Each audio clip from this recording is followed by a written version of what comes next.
नमस्कार, capital TV का खास शो विपक्ष ऑलवेज बेदम देख रहे हैं आप। मैं हूं आपके साथ पूजा। विपक्ष के नेता एक दूसरे पर ही हमलावर है, हर कोई एक दूसरे का दम निकाल रहा है।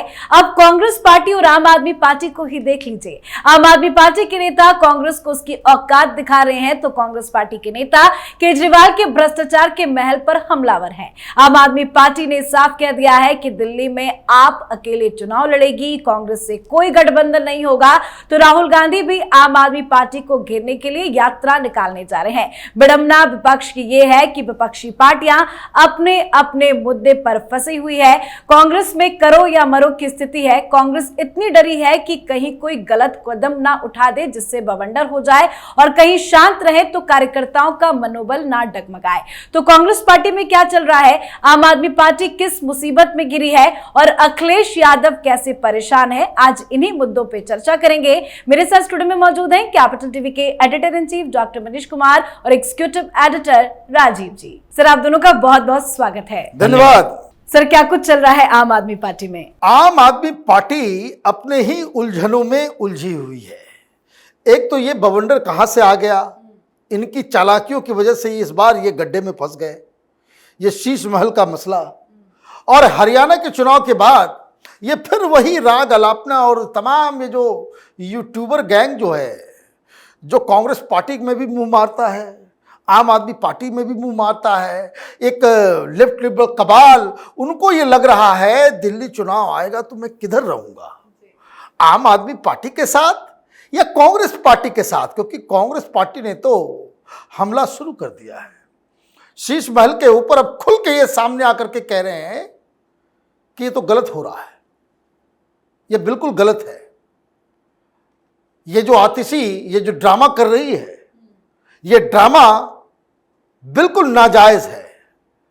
और शीश महल का इशू ऐसा है, वहां लाले की जान फंसी हुई है, केजरीवाल की।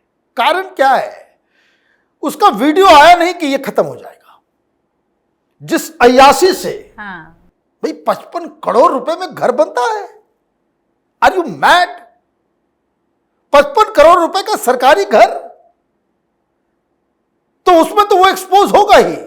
लेकिन एक नया जो एक डिस्कोर्स, एक नैरेटिव ये पत्रकारों का जो जत्था है जी, वो दे रहा है कि देखिए अगर साथ में होते, ये चाह रहे कि किसी तरीके से गठबंधन हो जाए, ये चाह रहे किसी तरह से अगर साथ में होते तो हरियाणा में जो है कुछ और बात होती, कोई बात नहीं होती। बकवास नैरेटिव है, झूठ फैलाया जा रहा है।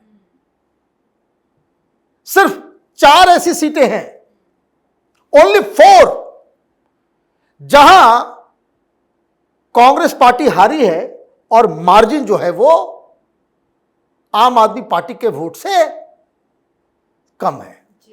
बात समझिए, 4 जगह पे कांग्रेस पार्टी उतने वोट से हारी जहां आम आदमी पार्टी का वोट अगर आप जोड़ दें तो कांग्रेस पार्टी जीत जाती। कहां? हरियाणा में। लेकिन सोचने वाली बात क्या है, उसमें 4 में से 2 सीटें वो बीजेपी के पास नहीं है, वो आईएनएलडी के पास है। आईएनएलडी 2 सीटें जो जीती है, उन दोनों ही सीटों में Bharatiya Janata party 4th position पे है, दोनों ही सीटों पे। क्या बकवास फैला रहे हो भाई मीडिया के जरिए? ये अखबार वाले, टीवी वाले, इंटरव्यू चल रहा है राघव चड्ढा का। क्या आपने ये बात, अगर हम लोग साथ में होते तो आज कुछ और रिजल्ट होता? कोई रिजल्ट नहीं होता। और किसने कह दिया कि भाई जो आम आदमी पार्टी को वोट मिला, अगर आम आदमी पार्टी नहीं होते तुम्हारे काडर का वोट है, ये तुम्हारे काडर का वोट है कि वो जो कैंडिडेट खड़ा हुआ है उस लोकल व्यक्ति की अपनी, जिसकी जितनी पहुंच थी, अगर हरियाणा के अंदर में तुम्हारे पास काडर होता तो हर कंस्टिट्यूएंसी में तुमको जितना भी काडर होता तो इवनली आप 5000 के ऊपर वोट लेकर के आते, तब आप कहते कि हां भाई पार्टी का वोट है, वोट उस उम्मीदवारों का है। और यहां पे जो है केजरीवाल महान है, माला जप रहे। दिक्कत क्या है, ये नैरेटिव इसलिए फैलाया जा रहा है, इन दलाल पत्रकारों का क्या होगा? जब युद्ध शुरू होगा तो किधर से बैटिंग करेंगे? कांग्रेस की तरफ से कि आम आदमी पार्टी की तरफ से। तो ये देखिए दलाली का खेल जो है वो चल रहा है। हम लोग तो बहुत ही क्लियर हैं, दिल्ली की जनता की तरफ से हम लोग बैटिंग करेंगे। बिल्कुल सर, आप किसकी तरफ से बैटिंग करना चाहेंगे? क्योंकि कांग्रेस भी अपने मुद्दों पे फंसी हुई है, आम आदमी पार्टी भी अपने मुद्दे में फंसी है। देखिए, आम आदमी पार्टी की समस्या अभी और बढ़ने वाली है। ये जो शीश महल की बात डॉक्टर साहब कर रहे थे, ये दूसरा ये जो मिनी शीश महल में जहां आतिशी रह रही है चक्कर, उसमें भी पेच फंसा हुआ है। ये आतिशी के लिए वो अलाउड नहीं हुआ है, वो जो सेंट्रल गवर्नमेंट का यानी सीपीडब्ल्यूडी का मकान है और उसे डिप्टी सीएम के तौर पर मनीष सिसोदिया को दिया गया। यही खेल वहां भी चला था, लेकिन वहां चूंकि केजरीवाल का मामला नहीं था और पीडब्ल्यूडी ने भी सही तरीके से ध्यान नहीं दिया, सीपीडब्ल्यूडी की तरफ से नोटिस भेजी गई सिर्फ, क्योंकि वो डिप्टी सीएम के तौर पर मनीष सिसोदिया के अलॉट किया गया सेंट्रल गवर्नमेंट का फ्लैट है। और उसमें क्या किया, मनीष सिसोदिया जब इस्तीफा दिया, ये शिक्षा मंत्री बनी और उसी में मनीष सिसोदिया ने अपने बंगला खाली करने के पहले उसे शिफ्ट कर दिया। और सरकार, चूंकि उस समय अरविंद केजरीवाल ही सीएम था, सरकार पर कब्जा इन लोगों का है, तो ध्यान नहीं गया। अब बातें उभर कर सामने आ रही है कि आतिशी मरलेना वो सिर्फ मंत्री थी और मंत्री को उतना बड़ा बंगला नहीं मिलना चाहिए था, 4-5 कमरे का आलीशान घर ये नहीं मिलना चाहिए था जैसा सौरभ भारद्वाज को नहीं मिला है।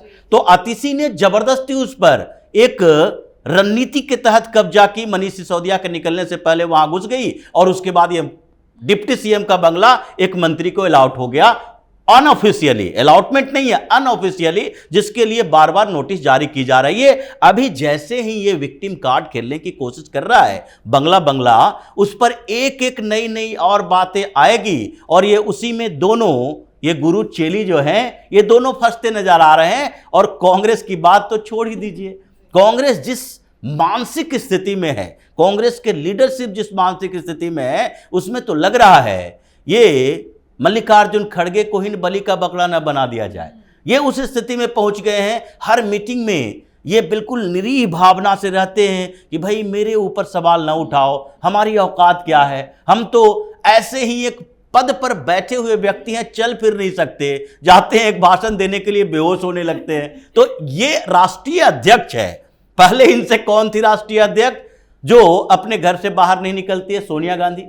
अंतरिम अध्यक्ष बनाया गया 3 साल तक। इतना हंगामा कांग्रेस में हुआ कि देखो भाई ऐसे अंतरिम अध्यक्ष से काम नहीं चलेगा, एक ठीक ठाक अध्यक्ष बनाओ जो कि संगठन को देख सके। अब राष्ट्रीय अध्यक्ष पर कौन बैठे हैं? मल्लिकार्जुन खड़गे, जो उनसे भी ज्यादा बीमार हैं। ये कम बीमार नहीं है, ये बोल नहीं पाते, हाफ देते हैं। ये हरियाणा की रैली कैंसिल कर दिया क्योंकि तबीयत खराब हो गई, बीमारों की पार्टी हो गई। हरियाणा की एक भी रैली नहीं कर पाए, बीमारों की पार्टी हो गई। अभी हुड्डा परिवार की स्थिति यह है कि ये सोच रहे हैं कि राहुल गांधी कौन होता है ये मीटिंग में हमारी बेइज्जती करने वाला।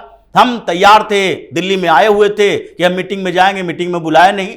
तो इससे तो बढ़िया है जब हमें अपने आधार पर ही हरियाणा की राजनीति करनी है तो बाप बेटा अकेले होते हैं। जो विधायक है उसमें से 80% मेरे समर्थन वाला है, इसलिए 22-25 विधायक हो और उसको लेकर अपनी अलग पार्टी बनाने। हरियाणा में तो ऐसी पार्टियों की भीड़ लगी हुई है।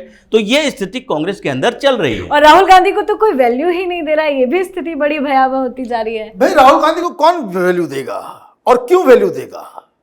मैं तो बार बार इस बात को सवाल में पूछ रहा हूं कि उन लोगों को पकड़ो पहले जिसने राहुल गांधी के दिमाग में ये फितूर डाल दिया कि आप मोदी से लड़ सकते हो। ये फितूर जो है कि जो भाषण में जो वो अमेरिका में जाकर के मैंने उस मोदी को खत्म कर दिया। हाँ, अरे 56 इंच की छाती, 56 इंच की, हाँ वो जो है। अब देखिए कैसे वो चलते हैं, कैसे, क्या बचपना है, क्या बचपना है। अभी देखिए एक और नई मुसीबत, और ये यूपी में मुसीबत जो है आने वाली है। आज जो है वो उछल कूद कर रहे थे फिर से अखिलेश यादव। अब अखिलेश यादव को अचानक से जो है उनको जयप्रकाश नारायण जो है याद आ रहे हैं। भाई तुम तो लोहिया की पार्टी हो, तुम तो लोहिया की पार्टी हो, और इस जयप्रकाश बाबू के आंदोलन से निकली हुई पार्टी जनता दल यूनाइटेड, जनता दल जो बनी थी, मुलायम सिंह जीवन भर उसके ही पैर को काटने में लगे हुए रहे हैं। तो जेपीआईट्स और लोहियावादी दो अलग अलग सोशलिस्ट पैदा हुए। हालांकि हिंदुस्तान में अजब अजब किस्म के सोशलिज्म का जो है, ये सब सोशलिस्ट है। सोशलिज्म का ऐसा मालूम नहीं इन लोगों को। तो खैर, राजनीति है। अब दिक्कत क्या हो गई है कि इतना तो उछल कूद हुआ, एक काम में तो सक्सेसफुल हो गए अखिलेश यादव, एक चीज में सक्सेसफुल हो गए कि मीडिया में बने रहे, दिन भर जो है मीडिया में वो छाए रहे। यही उनका पर्पस था। योगी सरकार इस बार उछल कूद नहीं करने दिया गया, पिछली बार कूद के चले गए थे। अब दिक्कत क्या है कांग्रेस पार्टी की कि कांग्रेस पार्टी करे तो क्या करे। आप जेपी के साथ खड़े हो जाओगे तो इंदिरा गांधी नाराज हो जाएंगी। जेपी का पूरी लड़ाई जो थी वो कांग्रेस के खिलाफ थी, कांग्रेस को ही उखाड़ फेंकने की बात कर रहे थे। अब अचानक से, क्योंकि राजनीति सिंबलिज्म में की जाती है, और अचानक से अखिलेश यादव वीर बन रहे हैं, वो कांग्रेस हेडक्वार्टर को जो है वो सिग्नल दिया जा रहा है, कि हमारा जो एग्जिस्टेंस ही जो है वो एंटी कांग्रेसिज्म से है, और ये उछल कूद कर रहे हैं।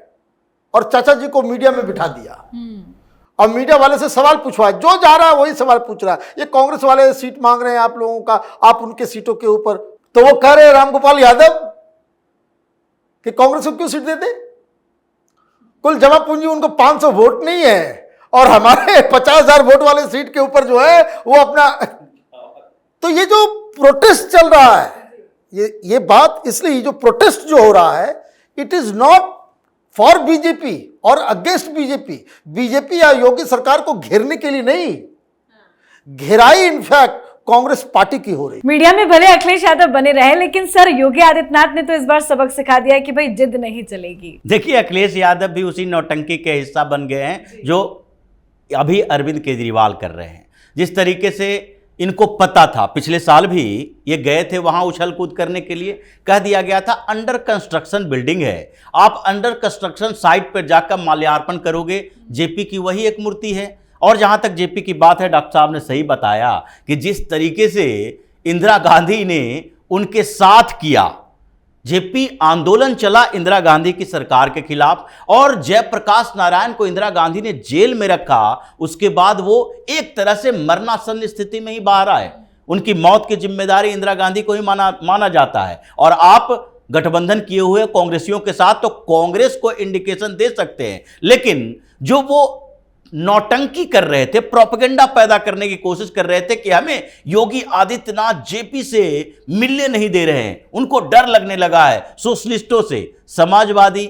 अगर लोहिया या जयप्रकाश नारायण कहीं भी उनकी आत्मा होगी तो उन लोगों को सबसे ज्यादा कष्ट इसी बात का होगा कि हम अपना आंदोलन तो किए, लेकिन उस आंदोलन से जुड़े हुए जितने नेता निकले वो सारे इतने करप्ट हो गए कि उनको अपने ऊपर पछतावा हो रहा होगा। देख लीजिए, पूरे बिहार से उत्तर प्रदेश तक में हर जगह जितने निकले वो सब उन्हीं के, उसी के तरह के आदमी निकले जो कि राजनीति का मजाक बना दिए हैं। चाहे लालू प्रसाद यादव हो या नीतीश कुमार की बात कर ले, नीतीश कुमार आज थोड़े थोड़े सुधरे नजर आते हैं, लेकिन इनके ऊपर भी किसी को भरोसा नहीं है, मुलायम सिंह यादव हो या अखिलेश यादव हो। तो इसलिए जेपी आंदोलन की बात करना और जयप्रकाश नारायण की मूर्ति पर माल्यार्पण करना, इन दोनों में योगी आदित्यनाथ ने जो तेवर दिखाए हैं, अखिलेश यादव की हेकड़ी भी ढीली हो गई है कि इन चीजों से कोई फर्क नहीं पड़ेगा, दीवार फांदोगे पैर टूटेगा और उस टूटे हुए पैर में हम भी और प्लास्टर लगा देंगे। बिल्कुल, और योगी आदित्यनाथ से कोई डरे, इससे गंदा मजाक तो आज की राजनीति में हो ही नहीं सकता। बहुत बहुत धन्यवाद सर आप दोनों का। धन्यवाद।